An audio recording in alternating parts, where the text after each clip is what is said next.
Deməli, bugünkü dərsimiz fiziki şəxsin gəlir vergisi. Gəlin birinci nəyi müəyyənləşdirək sizlə.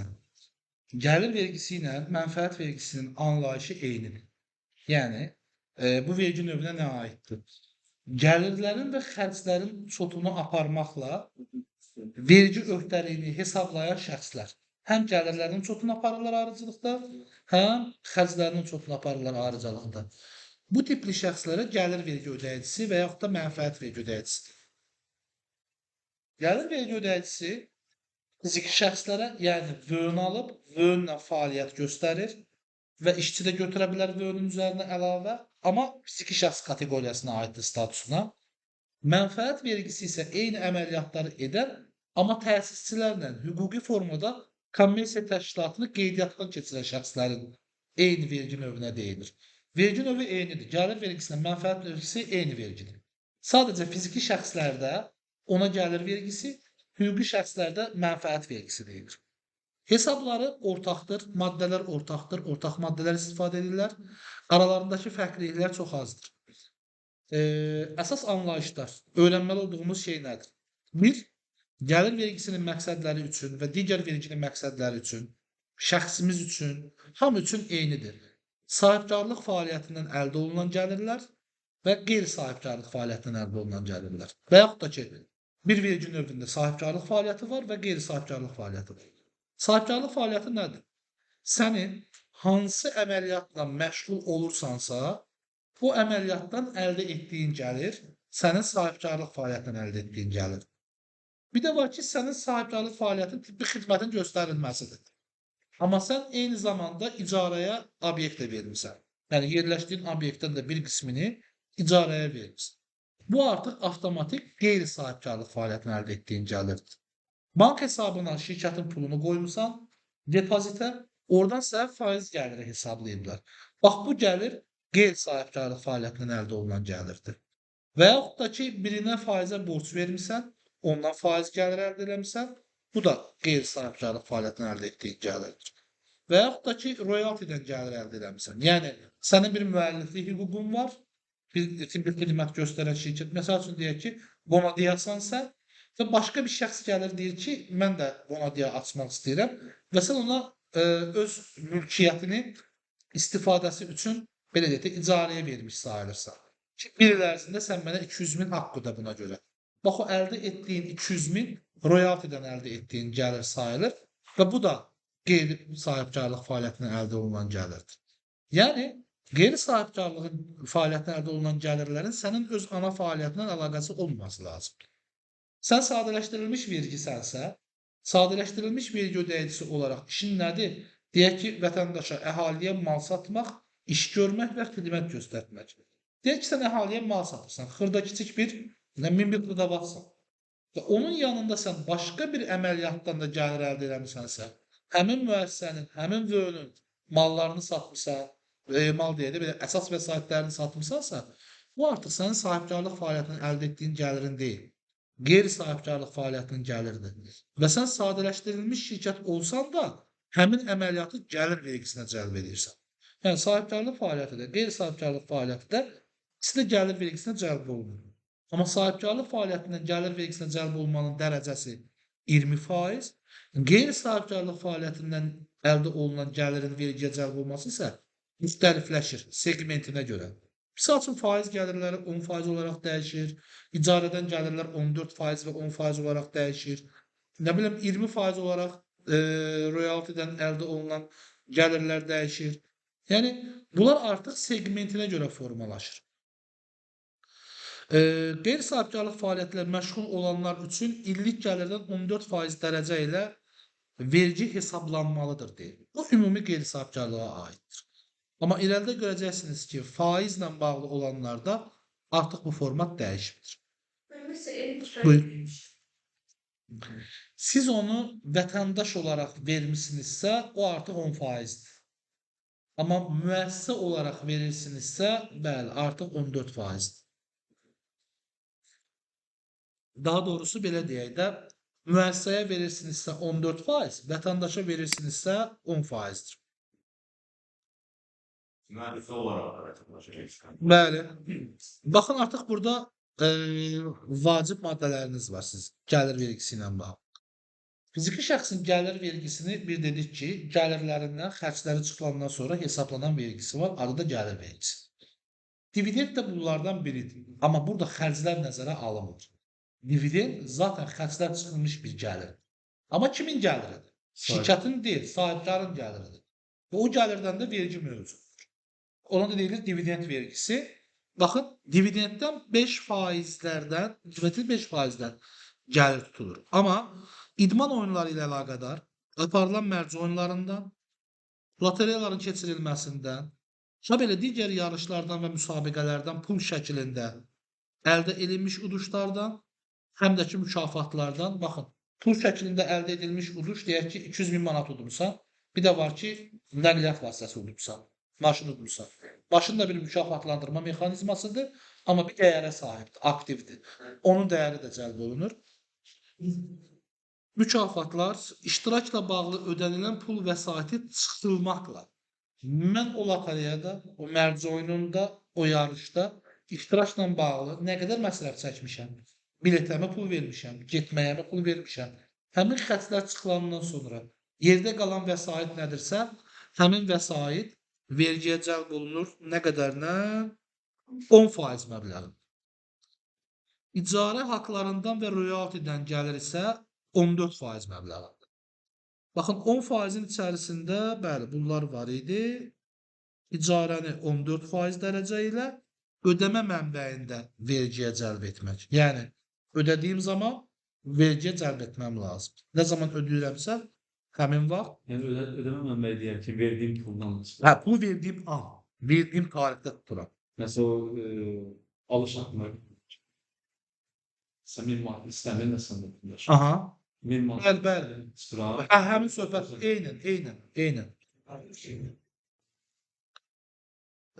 Baxın, burada indi 14%-dən sonra nələrimiz mövcuddur? 14% dərəcə ilə ödəmə mənbəyindən vergi tutulmalı. Bunun içərisində nə aid deyil? Bu zaman dividend, faiz, icarə haqqı, royalti, daşınmaz əmlakın təqdim edilməsindən əldə olunan gəlirlər vergiyə cəlb edilmir deyir. Niyə? Çünki onları 10% olaraq cəlb edib artıq. Deməli, burada sayılanlar nə varsa, hamısı 10% olaraq gəlir vergisinə cəlb edilir. Bu sizin yox, bu həmin hissə deyil, amma yenə də izah edim sizin üçün. Şeylər var, küçələrdə bijon qabları yığırlar, kağız, dəmir tullantılar yığan şəxslər aparıb onu harasa bir məntəqəyə verirlər də, düzdürmü? O məntəqədə bunlardan toplayır onu, bir ölçü vahidi yaradır, aparır onu emal yerinə, utilizasiya mərkəzinə verir, ya balaxanaya verir, dəmir yığıbsa aparır, Bakustel kompaniyaya və yaxud da Metaka satır. Yəni, onlar onu satdığı zaman heç bir xərc çıxılmadan birbaşa 5% gəlir vergisinə cəlb edilir. Bunlar hesablaşmalar kimi qalır, deyil mi? Orada da var. Yəni, bax, təkrar emalı kim edəcək? Mən gətirmişəm sənin emal müəssisəsinə, onu satıram. Mən haradan almışam? Aliçolardan, başqalardan, o küçələrdən yığanlardan almışam da. Mən aldığım zaman qarşı tərəf vergiyə cəlb olunmur. Mən aldığımı satdığım zaman vergiyə cəlb olunur. Yəni, onu yığıb gətirənlərin əməliyyatı vergiyə cəlb olunmur. Mən məntəqə olduğum üçün, yəni utilizasiya mərkəzində mən satdığım üçün 5% xərc nəzərə alınmadan. Yəni, onu aparamı daşıyan maşının yanacağı var, onu çıxmıram. Həmin maşının amortisasiyasını çıxmıram. Neçəyə satdım Bakustel kompaniya dəmirləri? O rəqəmi 5% olaraq gəlir vergisinə cəlb edirəm.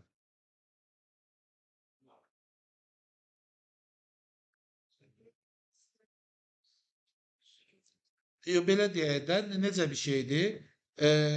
Siz görmüsünüz hansı yazılır, əlvan metal qəbul məntəqələri yolun falan qanında. Bax, onlar vergiyə cəlb olunur satanda. Amma başqaları gətirib onlara satanda yox. Yəni, vergi həmin o məntəqənin vergisidir. Bu, ümumiyyətən, gəlir vergisinin də, mənfəət vergisinin də vergi dövrü illikdir. İl ərzində hesablanır, maliyyə ili, yanvarın 1-i, dekabrın 31-i. Vergilərinin ödəmə vaxtı isə ildə 4 dəfədir. Vergilərin ödəmə vaxtı hər il 4 dəfə ödəniş edir. Biri, birinci rüb bitir, növbəti rübün ilk ayının 15-nə qədər ən gec ödəməni etməsi lazımdır. Birinci rübü yox. Keçən ilin 4-cü rübünə ait. Daha doğrusu keçən ilin illik vergisi. Növbəti ilin ilk rübü bitəndən sonra ödəməlidir. Birinci rübün haqqını isə birinci rüb bitəndən sonra belə deyək də bitdi, sənə hesablama eləyir avtomatik. Sən onu ikinci rübün ayında ödəyirsən. Onda rübü şey. Bəli. Elə bir birinci rübün vergisini ikinci rübün birinci ayında. İkinci rübün vergisini üçüncü rübün birinci ayında. Üçüncü rübünkünü dördüncü rübün birinci ayında ödəyirsən. Dördüncü rübü növbəti ilin birinci ayında artıq tamamlayırsan. Amma necə?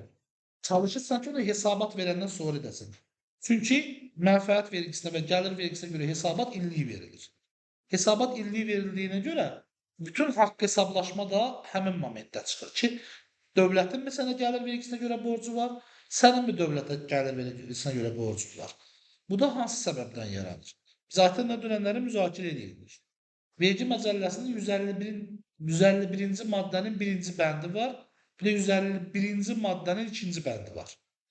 Yəni, bunlarda nə deyilir? Bir, deyir, vergini sən mənə hesabla, dinən nə qədərdir? Və yaxud da ki, mən özüm sənin köhnə dövrlərinə əsasən hesablayacaq. Keçən il neçəydən çıxmışdım mənfəətə? Deyirsən ki, 20.000 olaraq çıxmışdım.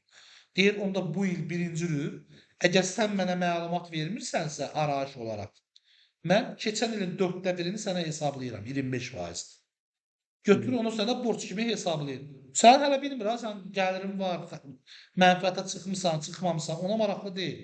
Onu hesablayır və sənə o pulu alır. 25. Bəli, elə bil baxın, keçən illərin mənim gəlirim olub 150. Xərcim də olub 50. Keçən ilin mənfəət vergisi məndə mənfəəti olubdu 100.000. 100.000-in də 20%, mənfəət vergim də olub 20.000. Bunu dövlətə ödəmişəm 2024-cü ildə. İndi deyək ki, 2025-ci ildir. 2025-ci ilin yanvar, fevral, mart ayı bitir. Bitəndə aprel ayının 15-nə qədər deyir mənə 151-in ikinci maddəsi ilə arayış ver. Nə ver mənə? Denən ki, bu 3 ay ərzində nə qədər gəlirim var? Və o gəlirin əldə olunması çəkilmiş nə qədər xərcim var? Və ona görə mən sənə hesablayayım vergini. Deyək ki, sən də həmin vaxtı qaçırdırsan və yaxud da çotun yoxdur deyə bilmirsən. Həmin aprelin 15-nə qədər olan arayışdır. O zaman o aprelin 15-i nə edir? Keçən də sən 20.000 çıxmamışdın. 20.000-in 25%-ni hesablayır, 2500 manat. Aprel ayının 15-dən sonra sənə borc kimi onu sisteminə 30 durur. Sənin mənə 2500 borcun var deyir. Və o 2500 səndən alır. Və yenə gözləyir. Aprel bitir, may bitir, iyun bitir. Deyək ki, ikinci rübdə getdi.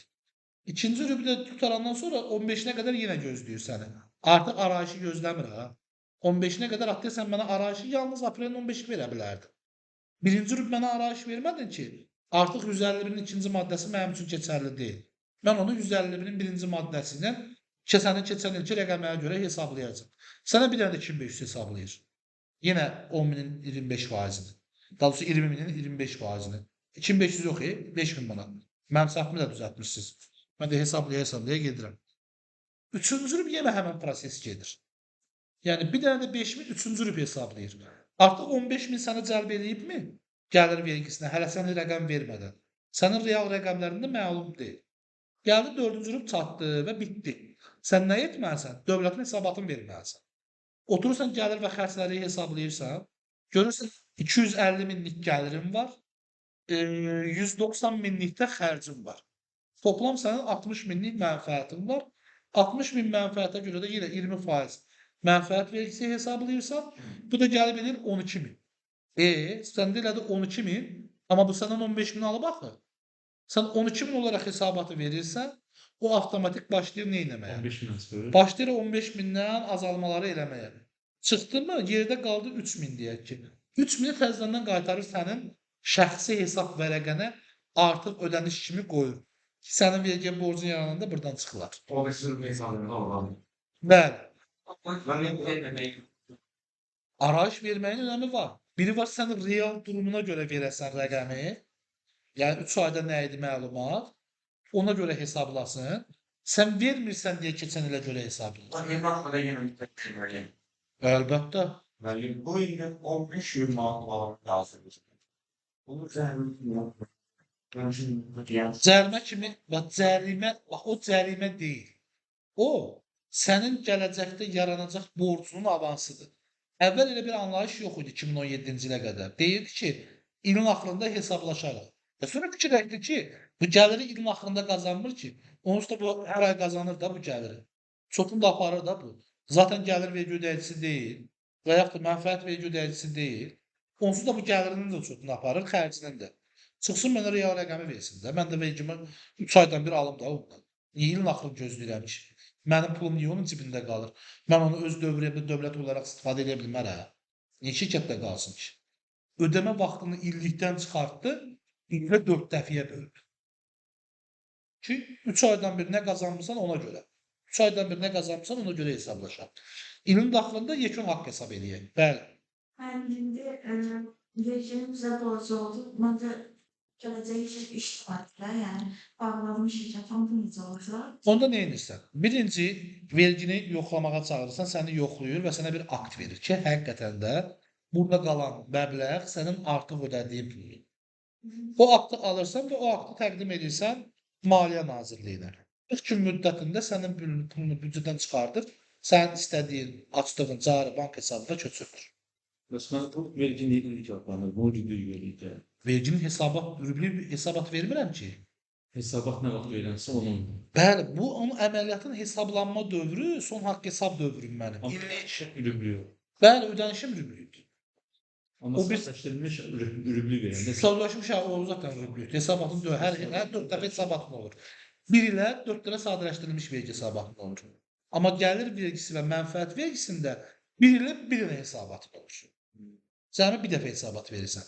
O dediyim arayışsa, əgər aprelin 15-nə qədər 151-in 2-ci maddəsinə görə arayış vermisənsə, artıq sənə icazə verir ki, hər rüb mənə o birisi rübün 15-nə qədər, yəni ilk ayın 15-nə qədər arayış təqdim eləsən, səninlə rəqəm desin, mən onunla hesablayacağam. Sən sən hansı- verməsən gələn rüblərdə verə Aprelin 16-sına keçdin, batdı söhbət. Yəni sənə özü hesablayacaq, bəli. Ben 15 gün sual var eğer. 25 gün al var. 15 gün yardım falan. Sınav var. Yox, alırlar. Bank hesabatı sərəncam göndərir, alır pul. Ya son da ödemese. Son da ödemese. Ödəməsən işləyə bilmirsən ki. versi verdik. Ya bu sen sistem varsa sen böyle. Hər şey var, əlbəttə. Zönünü bağlamır. Bank hesabını da, depozit hesabını da özünə bloklaşdırır. Sənin müştərilərindən ora pul gəlir, amma sən o pulu çıxarda bilmirsən. Gedir müəssisənin dövlətin büdcəsinə. Həmin məbləğ qədər. Ondan sonra istifadə edə bilirsən. Bir de ben bir yaptım. İlli. O ilde bir tane hesabı oldu. Hesabat dövrü, bəli, bəli. Hesabat dövrü, yox, yəni mənfəət verginin məqsədləri üçün və gəlir vergisinin məqsədləri üçün verginin hesablanma dövrü 1 ildir. Yəni 1 ilin gəlirindən 1 ilin xərcini çıxıram. Və mənfəətimə cəlb edirəm. Mənfəət deyirəm ona. Yəni ay eləmirəm bu əməliyyatı. Əlavə dəyər vergisində ay eləyirəm. Sadələşmişdə 3 aydan bir, yəni rübl eləyirəm. Mənfəət vergisində və gəlir vergisində isə ildə bir dəfə eləyirəm. Son yeni Ödənişini rüblü eləyirəm. Ödənişini illik eləmirəm. Ödənişini rüblü eləyirəm. Baxın, xüsusi notarius burada ayrılıb uşaqlar. Notarius da bir təşkilatdır, qurumdur. Amma notariusun gəlir vergisi və mənfəət vergisi necə hesablanır?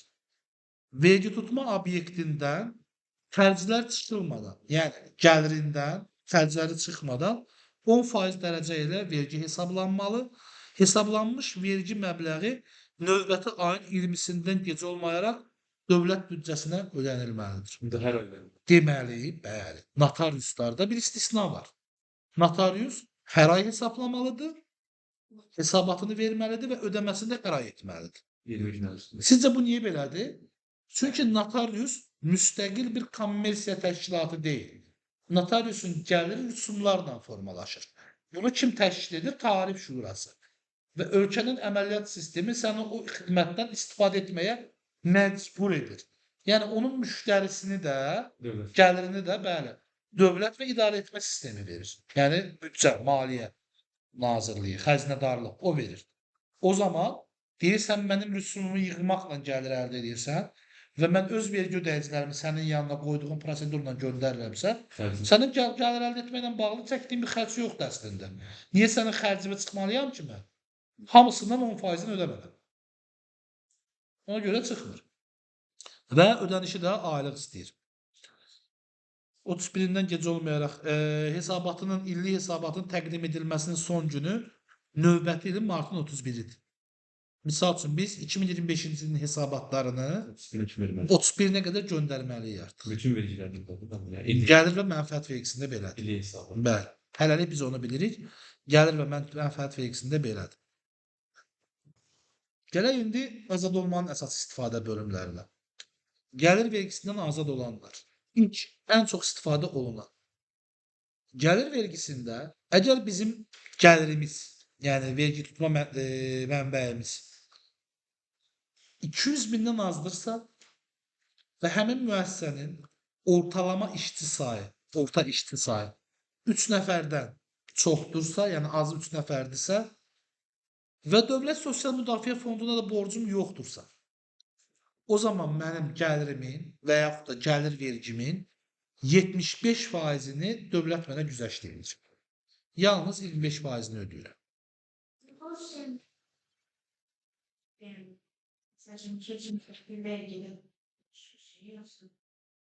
Hansı borc? İndi dediyim cümlədə yoxsa bayaqdan soruşursan? Hə, Dövlət Sosial Müdafiə Fonu. Yəni sən bunu hesabladığın dövrdə, hesabatı təqdim etdiyin dövrdə Dövlət Sosial Müdafiə Fonduna borcun olmamalıdır. Sistemdə, yəni müavinətlə bağlı bir borcun olmamalıdır. Yəni biz DSMF-ə nə zaman veririk? Deyək ki, onda rubli hesabat veririk də işçilərlə bağlı. Amma Azərbaycanda bir vərdiş var, hesabatı verəndən sonra pulu ödəyir. Amma biz Dövlət Sosial Müdafiə Fonduna hər ay bitəndən sonra növbəti ayın 15-nə qədər ödəniş eləməliyik. Amma dekabr ayında sən məsəl üçün dekabrda nə borcun yaranacaqsa, onu əvvəlcədən ödəməlisən ki, dekabrdan o bürüzə keçməsin borc. İldə bağlansın. Həmin il içində bağlansın ki, bu güzəşti istifadə edə bil. Bunu nə üçün eləyir? Eləmə səbəbi bundan ibarətdir ki, insanlara verəcəyi müavinəti yeni ili keçmədən verə bilsin, pensiyaları verə bilsin, xəstəlik vərəqələrinin pulunu vaxtdan əvvəl ödəyə bilsin. Yəni dekabrın 31-nə qədər. Yəni bayram girənə qədər, il tamamlanana qədər. İli bağlaması üçün dövlət səni bundan təşviq edir. Bəs o dekabr necə ödəyirik? Dekabrın. Yəni bilirik də ayın sonuna təxmin nə qədər olacaq. Üstündə biraz pul qoyub ödəyirik. Avans kimi orada qalsın deyə. Çox olsa da qalacaq. Hə. Ta ki borcum olmasın. Ta ki orada mənim borcum olmasın. 3 nəfərdən az olsa 75%. 3 nəfər deyil, uşaqlar. Az. Deyək ki, yanvar ayı 2 nəfər işçimiz olub, fevral ayı 3 nəfər işçimiz olub, mart ayı 4 nəfər işçimiz olub. Ondan sonraki maydan dekabr daxil olmaqla yenə də 3 nəfər işçimiz olub.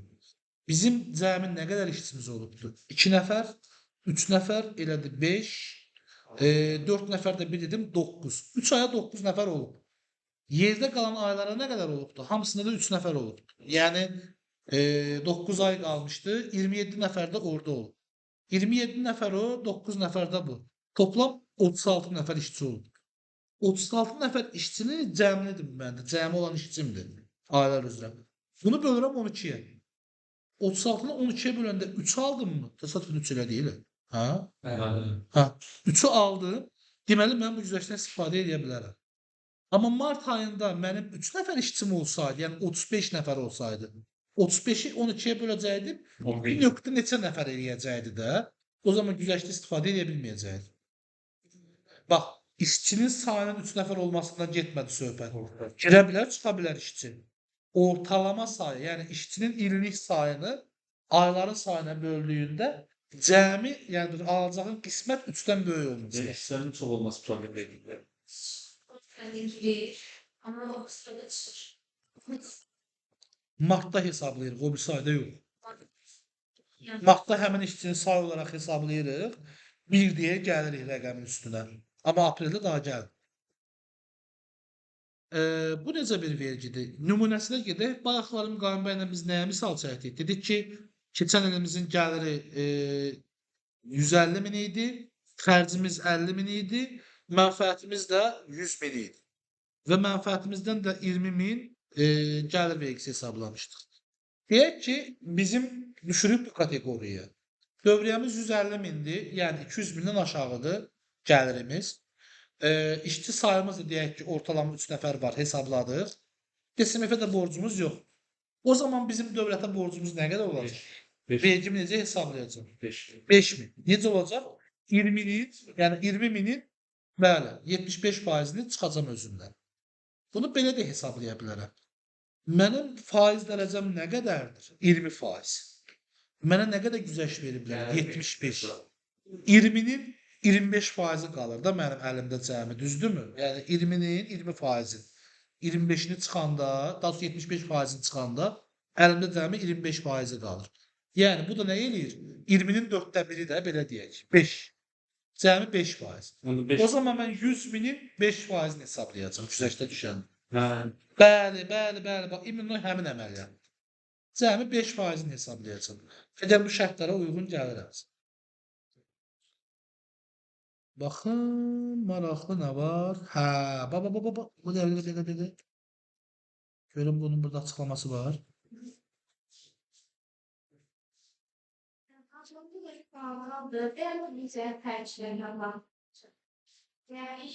Notariusda, o notariusa aiddir. Bəli, sırf notarius yoxdur, gedib sənədlərimizi təsdiqlətmirik. Onların gəlirlərini hesablayanda gəlir vergilərini, xərclər nəzərə alınmır. Elə gəliri nədirsə o vurulur 10%. Şöyle, bəzi istisnalarımız mövcuddur. İstisnamız nədir? Xidmət göstərən müəssisələr. Yəni, vörün açıb xidmət göstərən müəssisələr. Hüquqi şəxs yox, fiziki şəxslər. 45.000-ə qədər, siyahı da var, siyahı ilə tanış olarıq. 45.000-ə qədər il ərzində dövriyyə edibsə, deyək ki, mən nəyəm? Maliyyətçiyəm və vörünüm var və il ərzində xidmət göstərirəm. Həmin vörünlə əgər 45.000-lik xidmət göstərmişəmsə, artıq mənim 3 nəfər işçimin olub-olmaması, SMF borcumun olub-olmamasının heç bir əhəmiyyəti yoxdur. Mən o güzəştdən faydalana bilirəm. 5% olaraq hesablaya bilirəm. Ancaq xidmət göstərir. Hə. Amma orada da bir istisna var. Baxaq. Sadalanan fəaliyyət sahələri hardadır? Bu arada etməyibdir səhifə. Vergi ödəyicisi vergi güzəştinin tətbiqi məqsədi ilə yuxarıda göstərilən şərtlərə cavab vermədikdə və növbəti hesabat ilində mikro sahibkarlıq subyektindən digər kateqoriyaya keçəndə, yəni kiçik sahibkarlığa keçdiyi zaman, subyektə keçdikdə fərdi sahibkarın mikro sahibkar olduğu əvvəlki 3 təqvim ilinin yekununa görə hesablanmış və ödənilmiş gəlir vergisinin 75% həcmində vergi güzəşti müəyyən edilməklə digər sahibkarlıq subyektində olduğu dövrlərdə gəlir vergisi öhdəliyindən çıxılır. Yəni 3 il mən hesablamamışam bunu, güzəşti ilə 20%-dən hesablamışam. İndi də gəlmişəm, olmuşam nə? Yenə həmin subyektə düşmüşəm, kiçik sahibkarlığa. Artıq bu güzəşt mənə aid deyil. Dövrəm 200.000-i keçibdir. Amma deyir ki, əvvəlki 3 illərin deyir, dəyərinə əsasən hesablayırsan güzəştin məbləğini, yəni 75%-lər nə qədər eləyir? Kiçik sahibkarlığa düşəndə gəlib bu güzəşti tətbiq edə bilərsən. Həmin ilinə. Çünki sizə bir istifadə eləməmişsən də mikro sahibkarlıq olanda, gəl bu il istifadə elə. Proqram təminatının işlənməsi sahəsində xidmətlər hansını başa düşmədim? Başa düşmədin, soruşman lazımdır. Təqvim ilində kiçik sahibkarlıq oldu. Bax deyir ki, vergi ödəyicisi vergi güzəştinin tətbiqi məqsədi ilə yuxarıda göstərilən şərtlə cavab vermədikdə, yəni bu dediyimiz kateqoriyalara cavab vermədikdə və növbəti hesabat ilində mikro sahibkarlıq subyektindən digər kateqoriyaya keçdikdə. Mən hal-hazırda mikro sahibkaram 2026-cı ildə. Amma şərtim mənə icazə vermir onu hesablamağa. Misal ortalama 3 nəfər işçi sahibi yoxdur. Yəni 75% Eləyə bilmirəm də, 20%-lə eləyirəm. Üstündən bir müddət keçir, Deyək ki, mən bunları eləyə bilmədim. 1 maliyyə ili, 2 maliyyə ili, 3 maliyyə ili. 4-cü maliyyə ilində mən artıq kiçik sahibkarlıq subyektiyəm. Yəni dövriyyəm artıb.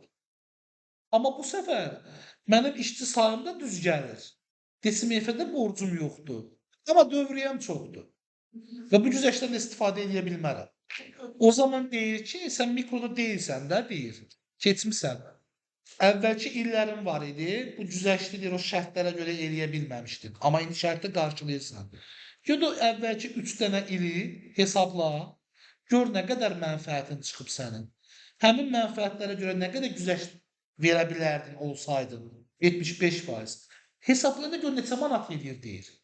Həmin qədər güzəşt məbləğini deyir, gətir, kiçik sahibkarlı olduğun ildəki mənfəətindən çıx. O azalmanı burada ver.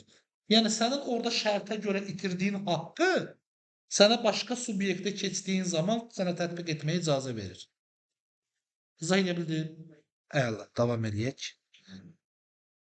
Baxın uşaqlar, proqram təminatının işlənməsi sahəsində xidmətlər, layihə, dizayn və dekorasiya xidmətləri, tərcümə xidmətləri, gəlirlərin və xərclər nəzərə alınmadan həcmi. Bax, gəlirimdən, xərcləri çıxmadan 45 minlik gəlirim var, amma xərcim yoxdur. Çıxmadan həmin bu 45 min manat hissəni 5%-lə hesablamağa mənə icazə verir. Yəni, güzəşt tətbiq etməyimə icazə verir. Hansı xidmətləri bu ümumilərdir? Açıqlaması daha çox var. Yəni, deyək ki, nümunə quraq özümüzdən. Xidmət layihə dizayn xidməti göstərən şirkət il ərzində 70 min manat gəlir əldə edib. Bu gəliri əldə etmək üçün də 50 min manat xərc çəkib. Düzdürmü? Əslində yine mənfəətə çıxır. 70 min çıx, 50 min, 20 min mənfəətə çıxmalıdır. Amma nə deyir? Dövlət deyir ki, 45 minlik hissəsini hərci nəzərə almadan, yəni o şərtləri də fikirləşmədən 5%-ni, yəni güzəştdən hesabla. Mən nə qədər gəlirim var? 75 min. Onun 45 minini hesablayıram. Xərci nəzərə almıram. 5%-ni mənfəət vergisinə cəlb edirəm. 70 mindən 45 minimi çıxıram və 5%-ə vurduğum zaman yox, nə 2550 olar. Mən 45 mini 45 mini 5%-dən hesablayıram gəlir vergisini. Ha, vurulsun 5%. Bəli, 2250 manat. 2250 manat oldu nə? Mənim 45 minlik hissəmin gəlir vergisi. Yerdə məndə nə qədər pul qaldı təzədən? 25 min. 25. 25 mini də artıq xərclər nəzərə alaraq hesablaya bilərəm də normal qaydada. Xərc çox da. Yəni çıxdım zərərə. Onda ben başka ifade sanırım. Bax, yox gözləyin. Nə qədər zərərə çıxdı? 25 yıl. Yok. Yox, 25 min mənim gəlirim var idi. Hətta düz deyir də 50 min də xərcim var idi. 25 min də zərərə çıxdı. Zərərə çıxdığım zaman zərərimin 20% və yaxud da ki 5% nə qədər eləyəcək? O rəqəmi də hesablayıram. Birin mənfi ilə, burada da 2250 müsbətini hesablamışdım axı. Zərərim də bundan çoxdursa mənfəətimdən. Mənfəət zərər harada hesablanırdı? Zərəri yazırdıq 800 binin debitinə, mənfəəti yazırdıq kreditinə. Hansı çox idsə bir-birindən çıxırdıq, düzdürmü? İndi fikirləş ki, mənfəətin 2250-dir, zərərin isə 25 minin 22.250 oldu. 25 minlik mənfəət qalmadı. Ortada zərər 25 min qaldı. 25 min 20% nə qədər edəcək? 5 min. 5 min də odur. Təzədən hələ mən yenə də 5 min çıxılsın. 2250 manat qədər ziyandayım. Vergi ödəməyəcək. Mən sərf edeyim. Ödemiyorsun değil mi? Ödəyiciyə sərf edir. Yəni xidməti göstərənə sərf edir. Amma dövlət də ona güzəşt edir ki, bu artıq özünün DSMF-sini ödəyəcək, nə bilim yanında işçi götürüb işlədə bilər və yaxud da başqa. Amma burada bir haşiədən kənara çıxır. Silviydi de yaşandı. Zərərin ötürülməsi 3-cü ilə qədər. Sonra bilirdim. Bəli. Amma burada bir dənə nüans var da, şeydən kənara çıxır. Qeyddə görün nə qeyd edib uşaqlar? Deyir ki, sadalanan fəaliyyət sahələrində muzlu işçi kimi çalışan fiziki şəxsin əmək müqaviləsinə xitam verildiyi həmin fəaliyyətlə fərdi sahibkar kimi məşğul olduğu və fərdi sahibkar kimi fəaliyyətə başladığı tarixdən 1 il müddətində eyni xidmətləri tam və qismən əvvəlki işə götürənə göstərdiyi halda, yəni məni hansı iş yerindən çıxardıblar? Layihə və dizayner üzrə menecer idim mən. Məni şirkətdən işdən çıxardıblar və mən özümə vöön açmışam. Deyir ki, sən ən azı 1 il müddətində açdığın vöönlə çıxdığın şirkətə xidmət göstərə bilməzsən. Səni işdən xitam veriblər, çıxardıblar. Həmin şirkətə qayıdıb xidmət göstərə bilməzsən deyir. Azı 1 il müddətində eyni xidmətləri göstərə bilməzsən ha, yəni. Yəni bizə Eyni xidmətləri tam və qismən deyir, həm tam, həm də deyir, xidmətin bir hissəsini belə olsa, işə götürənə göstərildiyi halda həmin fərdi sahibkara bu güzəşt şamil edilmiş. Niyə ki, sən bəlkə işdən çıxma səbəbin elə oldu? ona görə dedim. Məqsəd odur ki, sənin əmək müqaviləni tam verməsinlər, sənin xidmət müqaviləsindən işlətməsinlər. Sən əgər özünü məşğulluqla məşğulsansa, fərdi sahibkar kimi çıxış edirsənsə, o güzəşt sənin haqqın olsun. Yoxsa hansısa işə götürən səni məcbur eləməz. Ki, vöön aç, vöönlə işlə. Sən əmək müqaviləsindən götürməyin. Səhv edirəm. Bəli, ikinci də nə deyir? Deyir ki, sadalanan fəaliyyət sahələri ilə yenə həmin mövzuya aiddir. Məşğul olan fiziki şəxs eyni zamanda digər fəaliyyət sahəsi ilə də məşğul olduqda qeyd olunan güzəşt hüququndan o halda istifadə edə bilər ki, o, bu fəaliyyət sahələrindən əldə edilən illik gəlirinin illik ümumi gəlirdəki xüsusi çəkisi 50%-dən çox olsun. Yəni, mən həm xidmət göstərirəm, misal üçün layihə çəkməklə bağlı, həm də ki, nə deyim, kartof satıram ümumilikdə. Və yaxud da ki, başqa bir fəaliyyət göstərirəm, xidmət göstərirəm və yaxud da ki, mal satıram. Deyir ki, güzəşt olan dövriyyənin rəqəmi ümumi dövriyyənin içərisində 50%-dən çox olduqda bütöv dövriyyə bu güzəşt tətbiq olunur. Yox, 50%-dən az olduqda tətbiq olunmur. Yəni, güzəşt hüququnu itirir ümumiyyətən. 50 özü olmur. 50 özü olanı bax, 50%-dən az olmasın deyir. Yəni, ən az 50% olmalıdır. 50% olanda da sayılır yəni. Başqa nə var? Təqvim ili ərzində alınan hədiyyənin və ya təhsil haqqının ödəmək üçün maddi yardımın, bir dəfəlik müavinətin dəyərinin 2500 manata dək olan hissəsi. Buradan nə nəticəyə çıxırıq? Aytən dinləyirsən? Bax, burada bir dənə maddə var. Biz dünənlərin bir səhv eləmişik. Biz dünənlərin gələn 3000 manatı neynədik? Birbaşa əvəzsiz olaraq bizə 3000 vermişdilər. Biz 3000-i necə cəlb elədik vergiyə? 14%-dən. Amma deyir ki, o 3000-in 2500-ünü cəlb eləməyinə ehtiyac yoxdur. 500 manatını eləyə bilərdi. Yəni, təqvim ili ərzində alınan hədiyyələrin və təhsil haqlarını ödəmək üçün maddi yardımın bir dəfəlik müavinətin dəyərinin 2500 manata qədər olan hissəsi gəlir vergisindən azaddır deyir. Yəni, o da mənə əvvəlsiz olaraq verildiyi üçün hədiyyə kateqoriyasına aiddir və onun da 2500 manatını 14%-lə cəlb etməyəcəkdim. Yerdə qalan 5-ini cəlb edəcəkdim. Bir də mirasların dəyərinin 20.000 manata qədər olan hissəsi. Sənə 50.000 miras qalıbsa və yaxud da 50.000-lik bir mülkiyyət miras qalıbsa, onun 20.000 manatlıq hissəsi gəlir vergisindən azaddır. Yerdə qalan hissəsi 10% olaraq gəlir vergisinə cəlb olunur. 10 var. Hə? 30 nə idi? Öldür bizi. Olsun. Daha sonra ölkə daxilində müalicə haqlarını, o cümlədən cərrahi əməliyyatların haqqını ödəmək üçün maddi yardımın bir dəfəlik müavinətin dəyərinin 10.000 manatadək hissəsidir.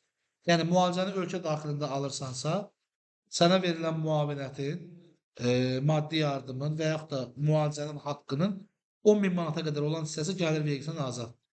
10.000-dən yuxarısı gəlir vergisinə cəlb olunur. Xaricdə müalicə haqlarının, o cümlədən cərrahiyyə və yaxud da ki, şirkət tərəfindən sənə verilən təhsillə bağlı müavinətinsə, maddi yardım və bir dəfəlik müavinətin dəyərinin 50.000 manata qədər olan hissəsi şirkət tərəfindən olunursa, bəli, 50.000 manata qədər olan hissəsi azaddır. Baxın, burada qeyd atıb sizə təhsil və ya müalicə. Təhsil və ya müalicə. O cümlədən əməliyyatların haqlarını ödəmək üçün maddi yardım aiddir bu söhbətə, bəli, aiddir. İminnoy bu, azaddır. Ona limitlər təyin etmədi. Və nə deyir? Şəhid olmuş şəxslərin ailə üzvlərinin əldə etdiyi maddi yardımın 20.000 manata qədər olan hissəsi. Gəlir vergisindən azaddır.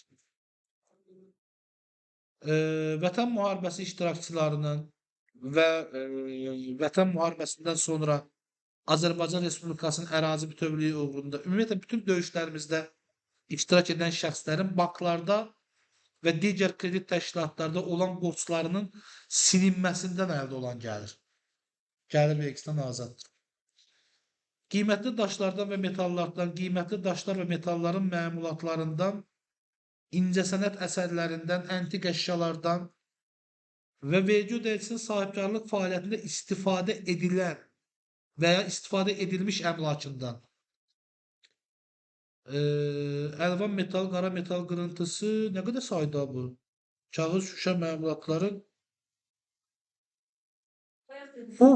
Bəli, bu qırıntılardır. Təqdim edilməsində əldə olunan gəlirlər azaddır. Amma bunun içərisində bayaqçılarına fərqli olan nə var? Sənə aid olan qiymətli daşlar və metal məmulatlarında təqdim edirsənsə, gəlir vergisindən azadsan. Getmisən, qızılını satırsan. Yəni, onu gəlir vergisinə cəlb etmir. Sənin qızılındır. Sənin qiymətli daş qaşındır. Və yaxud da evdə bir xalça var, deyək ki, nə bilim, 70 illikdir. Onu öz dəyərinə yox, incəsənət kimi satışını edirsən, deyək ki. Orada cəlb etmir. Bu da evimdə. Mən oldum vergi verirəm. Aha. Bunu deyib də. Evet. Yox, sən öz evini də satanda vergi vermirsən axı. Niyə yalan deyirsən? Verirsən. Yox, yox. Gəl biraz həqiqətən məcəllə ilə danışaq da. Sən öz, bəli, sənin evindirsə, 3 il sən orada yaşamısansa, vergi vermirsən ki. Verirsən. Niyə? Deməli, ticarətinlə məşğulsan. Deməli özün. Deməli, öz evin deyil, bəli. Kommersiya məqsədi ilə yanaşırsan. Deməli. Bəyənəydin. Dəymiş zərərlərin ödənilməsi ilə bağlı alınan kompensasiya ödənişlərin hamısı. Kompensasiyanı sığortadan aldın, dövlətdən aldın, uçqun oldu. Yəni, kompensasiya ödənişi nə varsa, dəymiş zərərlə bağlı. Onun hamısı gəlir vergisindən azaddır. Dəymiş zərərdən daha artıq məbləğ ödənilərsə, deyək ki, zərər dəyibdir 100.000, sənə ödəyiblər 150.000. 50.000-in bəli, doğru gedəcək orada artıq. Vergiyə cəlb olunacaq. Belə bir hal olur. Əlbəttə, niyə olmur ki? Səsi dayandırım. Davam eləyək uşaqlar. Gəlin davam eləməyək. Mən azad olmalarda indi gələk kənd təsərrüfatı ilə bağlı. Kənd təsərrüfatı məhsulunun istehsalı ilə məşğul olan, o cümlədən deyir, hüquqi şəxsin iştirakı ilə olan fiziki şəxsin bu sahə üzrə dividend gəlirləri 2023-cü ilin 1 yanvarından etibarən 4 il müddətinə. Yəni, həm kənd təsərrüfatının özü istehsal ilə məşğuldur, əkir, biçir, becərir, torpaq sahəsi var və yaxud da fermerdir, ferma təsərrüfatı var. O cümlədən bunları sənaye üsulu ilə istehsal edir. Məsəl üçün, parniklər qurub, istixanalar qurub, yenə həmin məhsullardan da gəlir əldə edən rezident hüquqi şəxslərin iştirakçıları olan fiziki şəxslər də, bax, rezident hüquqi şəxslərin özünü demir ha. O hüquqi şəxslərlə bərabər iştirak edən vüyünü olan fiziki şəxslər. Xidmət göstərirəm ona. Fiziki şəxslərin bu sahə üzrə dividend gəlirləri, yəni gəlirimdən xərcim çıxılıb, ondan da gəlir vergim çıxılıb, yerdə qalan pul var da xalis mənfəət. Mən onu götürüb xərcləyirəmsə, bu mənim dividendimdir. O dividenddən olan vergi 2027-ci ilin yanvarın 1-nə qədər azaddır. Sənətkarlıq, miskərlik, qalayçılıq, saxsı məmulatlar, təsərrüfat müxəlləfatın nə deməkdir bilmirəm, uşaqlar üzülü sayın. Bağçılıq, bostançılıq alətlərinin, xalq musiqi alətlərinin, oyuncaq, suvenir, qamış, qarğı, xırdavat da belə deyək. Bunların hazırlanması sahəsində fəaliyyət göstərən fiziki şəxslərin gəlirləri vergidən azaddır. Kompensasiya xarakterli müxtəlif ödənişlər azaddır. Yarışlarda və müsabiqələrdə əşya şəklində alınan mükafatların tam dəyəri, beynəlxalq yarışlarda, idman yarışları istisna olmaqla müsabiqələrdə pul şəklində alınan mükafatın 4000 manata qədər olan hissəsi. Baxın, Qarabağın oyunçularına deyək ki, Azərbaycanda biri var pul veririk, biri var ev veririk. Yəni əşya şəklində veririk. Qızıl pul. Məsəl üçün də, yəni bunu verdiyin zaman artıq o gəlir vergisinə cəlb edilmir. Amma beynəlxalq qaydada qazandıqlarının pul mükafatı şəklində 4000 manata azaddır, qalanı cəlb edilir. Respublika, regionlar, şəhərlər, rayon yarışlarında və müsabiqələrdə pul şəklində alınan mükafatın 200 manata qədər olan dəyəri, bu hamıya aid olan, şamil olan hissədir. Beynəlxalq ölkələr arası idman yarışları ilə bağlı həmin yarışların təşkilatçıları və Respublika İdman Federasiyası asosiasiyaları tərəfindən verilən mükafatların dəyərinin 50.000 manata qədər olan hissəsi, torpaqların dövlət ehtiyacları üçün alınması zamanı bizə ödənilən kompensasiya, xatırlayırsınız, Bakı-Ceyhan neft boru kəməri çəkəndə hansı torpaqların ki üzərinə düşürdü, ödəniş edirdilər. Həmin ödənişlərin tam məbləği. Azərbaycan Respublikası Prezidentinin qərarına əsasən yaradılan və bu isə vacib hissə. Çünki işləyəcəyiniz müəssisələrin çoxu bu situasiyaya aid ola bilir. Yəni, Prezidentin fərmanı ilə yaradılmış sənaye və yaxud texnologiyalar parkında rezident fiziki şəxsin bu parkdakı fəaliyyətindən əldə etdiyi gəliri, əmək haqqından tutulan gəlir vergisi istisna olmaqla 10 il müddətində qüvvədədir, azaddır. 10 il müddətində bu güzəşt texnologiyalar parkının rezidenti kimi bu möhtəzədir, bu heç. 10 müddətini deyərkən 10 il fəaliyyət 7 Sumqayıt Sənaye və Texnologiyalar Parkında onun rezidenti oldu, şirkəti orada açdı. Həmin yerdə fəaliyyət göstərirsən. 10 il müddətində bəli, gəlir vergisindən azadsın. Texnologiyalar Parkının rezidenti kimi Texnologiyalar Parkından kənar sistem inteqrasiyası, proqram təminatının hazırlanması, inkişaf etdirilməsi fəaliyyətini həyata keçirən şəxslər tərəfindən ödənilən dividend Texnologiyalar Parkının qeydiyyat şəhadətnaməsinin alındığı hesabat ilindən başlayaraq 10 il müddətində. Mən Sənaye və Texnologiyalar Parkında qeydiyyatdan keçmiş şirkətəm, orada fəaliyyət göstərirəm, oradan kənardakı şirkətlərə yatırım etmişəm, iş görmüşəm, yaxşılaşdırmışam və oradan dividend əldə edirəm. Əldə etdiyim dividend də 10 il müddətində dividend vergisindən azaddır. Bu nədir? Bu nədir? Yerli bank və xarici bankın Azərbaycan Respublikasındakı filialı tərəfindən fiziki şəxsin hər bir bankda, xarici bankın Azərbaycan Respublikasındakı filialında milli valyutada olan depoziti 18 ay və daha artıq müddətə yerləşdirdikdə depozit məbləğinin 18 aydan tez olmayaraq ödənildikdə hesablanan faiz gəlirinin tam hissəsi 3 il müddətində. Xarici bank var Azərbaycanda, nümayəndədir, sən orada pul qoymuşsan, depozit hesaba və 18 ay o depozit hesabdan heç nə götürmürsən. Götürmürsənsə 3 il müddətində vergidən azaddır. Yəni 18 ildən sonra götürürsənsə 3 il müddətində vergidən azaddır. 3 il müddət nə vaxtdan hesablanır? Qoyduğun müddətdən 3 il. Bu nədir?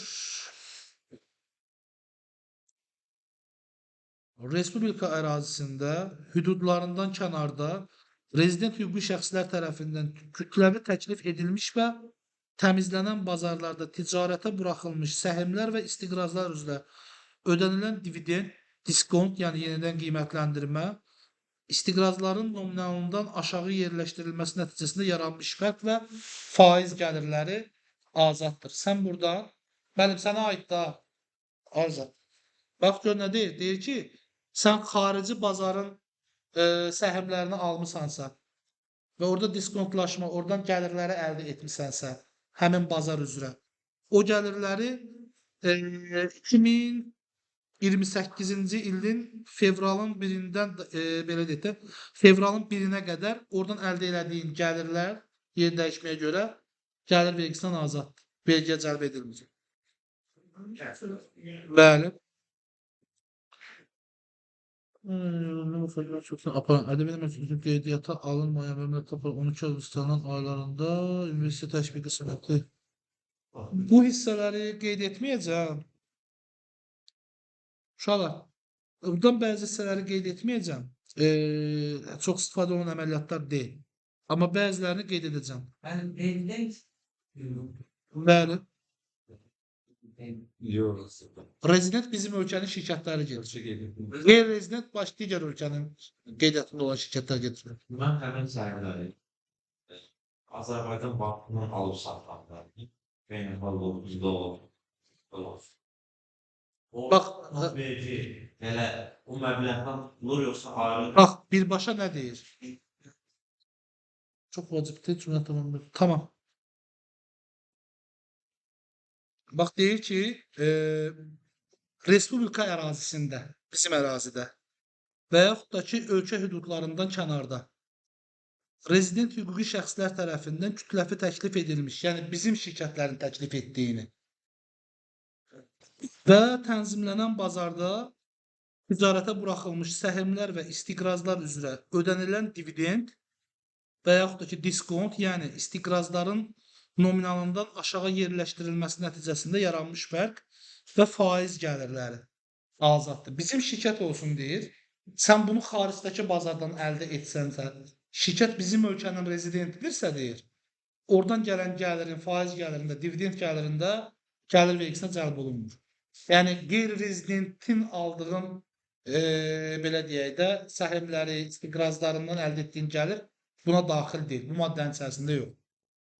Ancaq bizim şirkət olması lazım. İstəyirsən bizim beynəlxalq bankdan al və başqa yerdən, amma başqa bazardan al. Amma bizim ölkənin rezidenti olmalıdır. Bizim şirkət olmasa da olar. Bizim ölkənin rezidenti olsun. Deyək ki, Almaniyanın şirkətidir. Gəlib burada nümayəndəlik açıb, buranın vergi ödəyicisidir və buranın rezidenti də artıq. Yəni buradakı filialının, misal üçün, deyək, Sokar Escape deyə bir şirkət var. Ortaqlı şirkətdir. Çoxu deyək ki, Kanada şirkətinə aiddir. Misal çəkirəm burada, misal üçün də yəni. Ona aiddir və onun səhmləri var. Xarici bazarda verir, amma bizim rezidentinkini verir. Və sən də almışsan, üzərində qazanmışsan. Misal üçün, Aselsan Bayraktar firması gəldi Azərbaycanda nümayəndəlik açdı, düzdürmü? Yəni, və burada vön aldı, oldu buranın rezidenti. Yəni, buranın rezidentidirsə artıq buradakı nümayəndəliyin səhmlərini hansı bazardan alsan al, nə gəlir qazansan qazan, gəlir vergisindən azaddır. Şöyle sormuşlar. Buyur. Siyaset sandığı bayrakta çok şirket var. Onlarda çox qəşəng dalğalanma var. Bu dəqiqədə, bax, o gün mən deyəndə müharibə başlamamışda bir şey eləmiş olsaydıq, indi bayağı qabaq idik, yəni. Ben ona gördüm. Siz sonsa değerli sporcu Türkiye sektörüne geliyor bir yıllar tutar. Buna göre çok.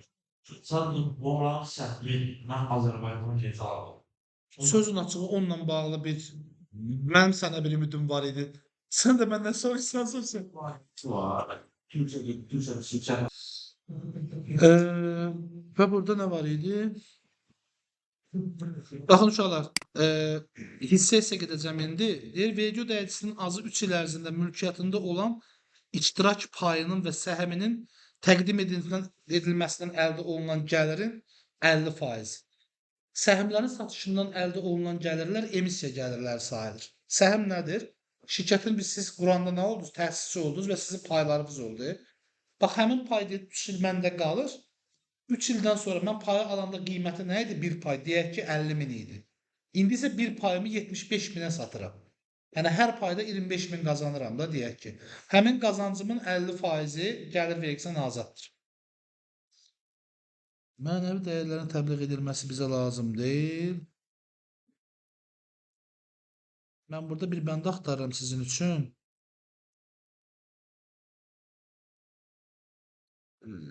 Deyir, gəlir vergisinin ödəyicisi kimi fəaliyyət göstərən mikro sahibkarlıq subyekti olan fiziki şəxslər, yəni dövriyyə 2000, orta işçi 3 nəfər tərəfindən özlərinə görə ödədikləri illik məcburi dövlət sosial sığorta haqqının məbləği, yəni mən nə qədər desməklə pul ödəmişəm vöhün sahibi olaraq, bir hesablama elədiyi sizdən 15% minimalı, maksimumda minimum haqqının 100% deyə. Ödədiyinin 25%-i 2024-cü il yanvarın 1-dən 3 il müddətinə, yəni 27-ci ilin yanvarın 1-nə qədər vergi ödəyicisinin təqdim ilinin yekununa görə hesablanmış və əvvəlki ilin zərəri çıxılmaqla ödənilməli olan gəlir vergisi öhdəliyindən həmin öhdəlik məbləğindən çox olmamaqla çıxılır. Misal üçün, bayaqların biz gəldik, çatdıq, deyək ki, mənfəətimiz oldu 100.000, mənfəət vergimiz də oldu 20.000. Deyir ki, sənin mənfəət vergin 20.000-dirsə, bax, bu nəticəyə görə sən DSMF-ə nə qədər ödəmişdin? Həmin məbləğin 25%-ni o mənfəətdən çıxa bilərsən. Deyir, hətta sənin əvvəlki ildən yığılmış zərərin varsa, o da mənfəətdən çıxılandan sonra yerdə qalan məbləğdən yenə həmin rəqəmi çıxa bilərsən.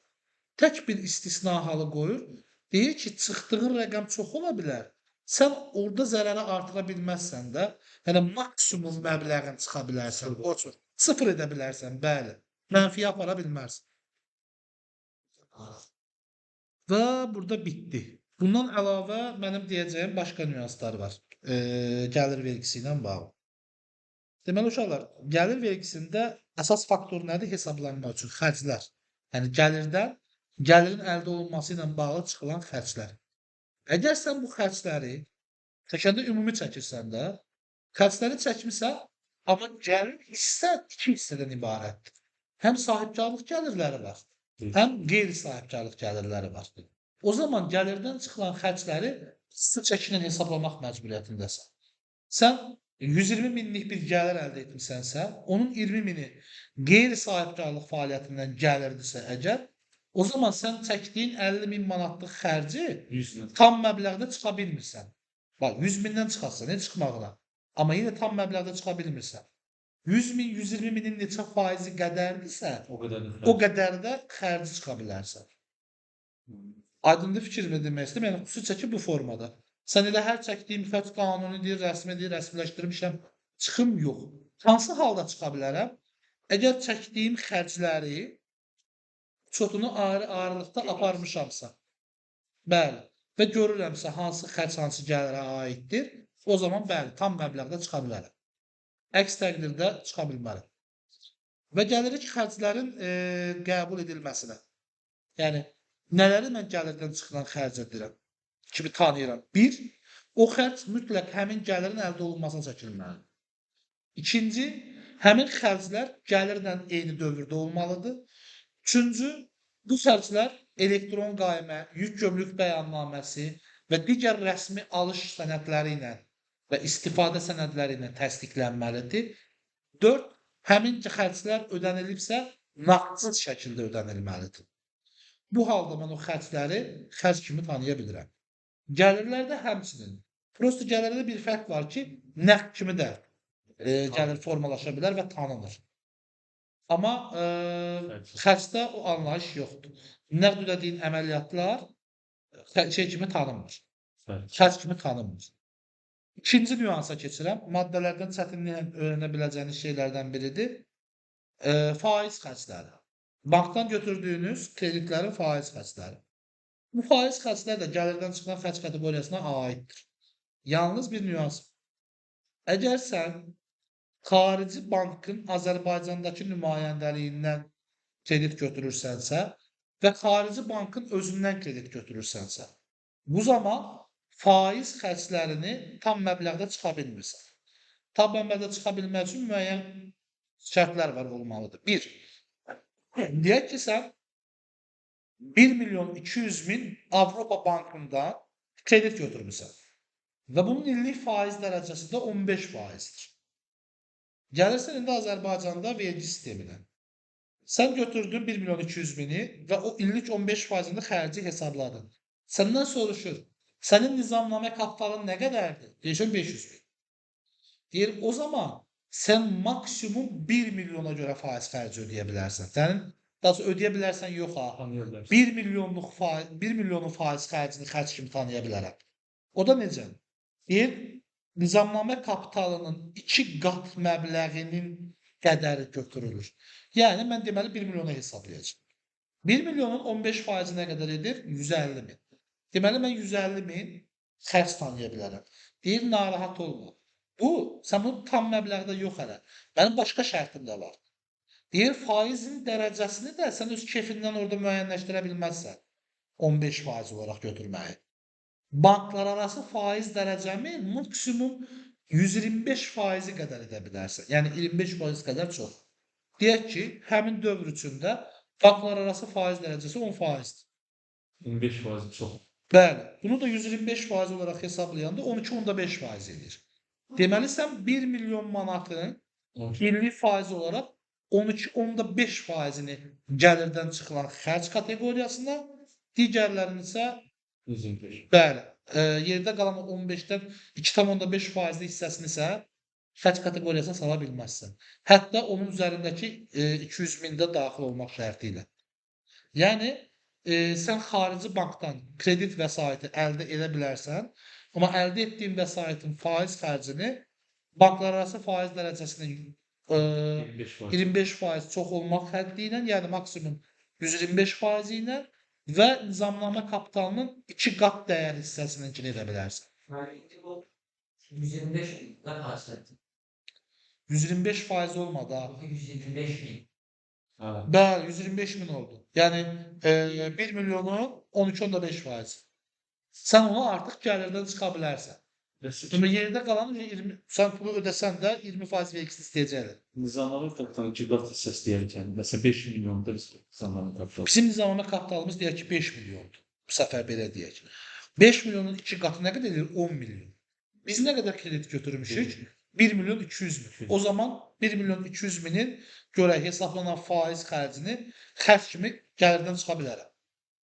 Çünki 10 milyondan balaca rəqəm eləyirəm. Olsa tanımaq olmaz. 10 milyon çox yox. Nizamname kapitalımdan 2 qatından çox olsa. Məsələn 5 milyon üçün nizamname. Bəli.